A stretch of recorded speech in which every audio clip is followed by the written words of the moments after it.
भारतीय परंपरा के तहत वहां के जो राष्ट्राध्यक्ष हैं उन्होंने पांव छूकर उन्हें प्रणाम किया।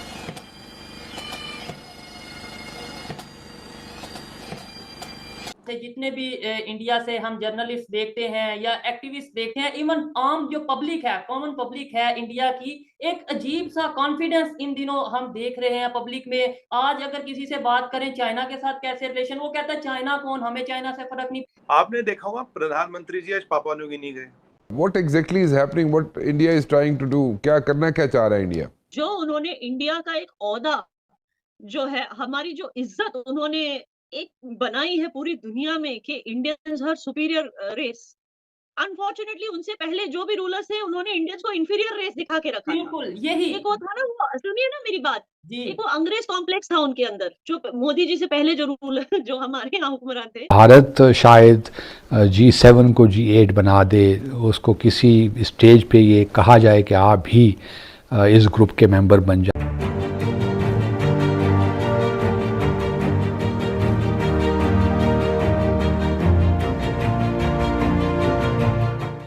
नमस्ते दोस्तों, आप सभी का स्वागत है निक न्यूज़ बर्नर में। जापान में G7 सम्मेलन में शामिल होने के बाद prime minister Narendra Modi Papua New गिनी पहुंचे। वहां उनका बहुत भव्य स्वागत हुआ। पापुआ न्यू गिनी के एयरपोर्ट पर पापुआ न्यू गिनी के प्रधानमंत्री ने नरेंद्र मोदी के पैर छूकर उनका भव्य स्वागत किया। नरेंद्र मोदी ऐसे पहले प्रधानमंत्री हैं जो भारत से पापुआ न्यू गिनी के दौरे पर पहुंचे हैं। पापुआ न्यू गिनी में सूर्यास्त के बाद किसी भी नेता का स्वागत नहीं किया जाता।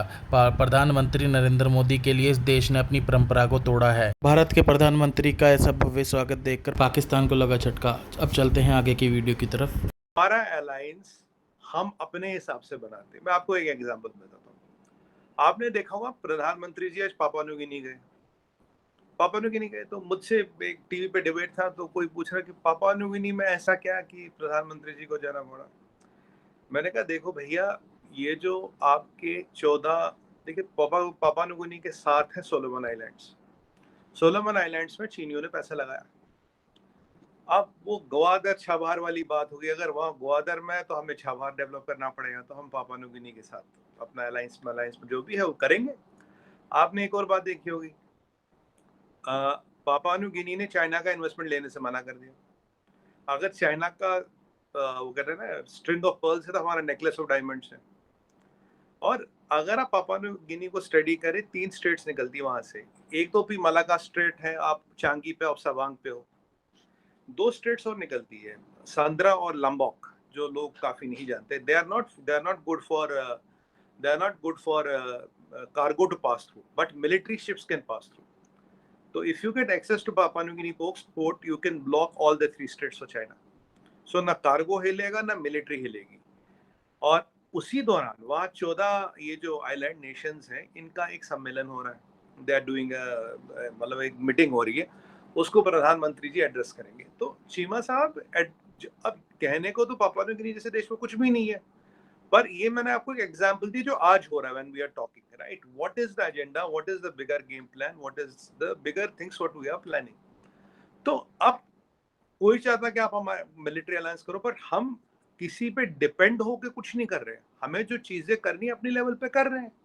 और ये तो कभी नहीं कहा गया, या किसी मेंबर ने ये नहीं कहा कि फ्यूचर में क्वाड का मिलिट्री चैप्टर नहीं होगा। ना, मैंने आपकी गुफ्तगू से, आपकी बातों से, और ना सिर्फ आपकी बातों से, जितने भी इंडिया से हम जर्नलिस्ट देखते हैं या एक्टिविस्ट देखते हैं, इवन आम जो पब्लिक है, कॉमन पब्लिक है इंडिया की, एक अजीब सा कॉन्फिडेंस इन दिनों हम देख रहे हैं पब्लिक में। आज अगर किसी से बात करें चाइना के साथ कैसे रिलेशन, वो कहता है चाइना कौन, हमें चाइना से फर्क नहीं पड़ता। आपने बोला चाइना का क्या, सऊदीया का क्या, मतलब ये कॉन्फिडेंस यूथ में कैसे आया? ये विजन का कोई फर्क है? पीएम मोदी की भी जो विजन है उसको लेकर आप लोग चल रहे हैं, या फिर एजुकेशन का फर्क है, या फिर आप कह लेंगे अपनी खामियों को छुपाने के लिए इतना कॉन्फिडेंट हो रहे हैं? मतलब एक माइंड में बात आ रही है, तो आपसे पूछ रहा हूँ। देखिए, कॉन्फिडेंट हम लोग इसलिए हैं बिकॉज़ यस, जब से मोदी जी पावर में आए हैं, स्टार्टिंग में हमें भी लगता था ये क्या प्राइम मिनिस्टर है भाई, ये खाली दुनिया घूमने में इंटरेस्टेड है। लेकिन जो उन्होंने इंडिया का एक ओहदा जो है, हमारी जो इज्जत उन्होंने एक बनाई है पूरी दुनिया में कि Indians are superior race. Unfortunately उनसे पहले जो भी रूलर्स थे उन्होंने इंडियंस को इंफीरियर रेस दिखा के रखा था। बिल्कुल यही एक वो था ना, वो सुनिए ना मेरी बात, जी एक वो अंग्रेज कॉम्प्लेक्स था उनके अंदर, जो मोदी जी से पहले जो रूल जो हमारे यहाँ हुक्मरान थे, हुकूमत होती थी, उनको एक अंग्रेजों वाला कीड़ा था कि इंडियंस को हमेशा दिखाओ कि दे आर इंफीरियर। क्यों? क्योंकि वर्ल्ड बैंक से वो भी बहुत सारा चंदा लेते थे कि भाई इंडियन भूखे नंगे हैं, मर रहे हैं, तो हमें उनके पेट भरने के लिए पैसा चाहिए। तो वर्ल्ड बैंक से बहुत बड़े-बड़े फंड्स उठाया करते थे, जिसमें से शायद 1-2% वो इंडिया के डेवलपमेंट में डालते थे, बाकी अपनी तिजोरी में डालते थे। वरना आपको क्या लगता है, ये जो पूरा ऊपर से नीचे जो कन्याकुमारी से कश्मीर तक जो चलकर जो इतनी बड़ी रैली करते हैं, ये सब फंडिंग कहाँ से आती है उनको? आप खुद सोचिए ना। तो एनीवे पता नहीं कितने हज़ारों स्कैम्स हुए थे 60 सालों में। हर एक चीज़ में स्कैम। जब वर्ल्ड बैंक से पैसा आता था 2G लाने के लिए इंडिया में, उसमें भी स्कैम। जब वर्ल्ड बैंक से पैसा आता था कोल को यूज़ करके इंफ्रास्ट्रक्चर डेवलप करने के लिए, उसमें भी स्कैम। हर एक चीज़ में coal scam, 2G scam, 3G scam, हर एक स्कैम।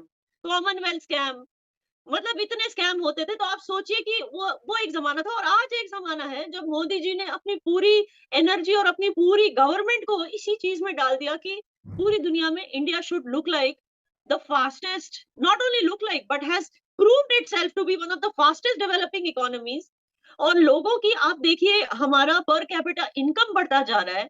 एजुकेशन सेक्टर में हम आगे बढ़ते जा रहे हैं। दुनिया के सबसे ज़्यादा एजुकेटेड लोग तो इंडियंस ही है, ये तो आपको मानना चाहिए। नो डाउट दुनिया की की जो भी आप कंट्री ले लो, जो सीईओज हैं, जिन जिन कंट्रीज में जो बड़े-बड़े कंपनीज हैं, फॉर्च्यून 500 कंपनीज में सबसे ज्यादा सीईओज इंडिया में हैं, इंडिया के हैं।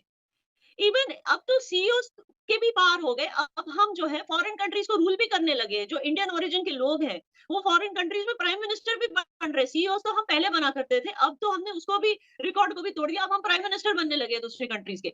तो आप सोचिए, अगर हमें सुपीरियरिटी कॉम्प्लेक्स नहीं होगा तो क्या होगा? Obviously we are a superior race and we have always proved that throughout history. आप पूरे हिस्ट्री में ले लीजिए, हम कभी मुंह उठाकर किसी और की कंट्री में नहीं गए रूल करने के लिए, अटैक करने के लिए, लूटने के लिए। लेकिन हमारी कंट्री में हमेशा, चाहे वो अंग्रेज हैं, पोर्चुगीज हैं, चाहे वो अरबी हैं, सब हमारी कंट्री में घुसने की कोशिश उन्होंने की है।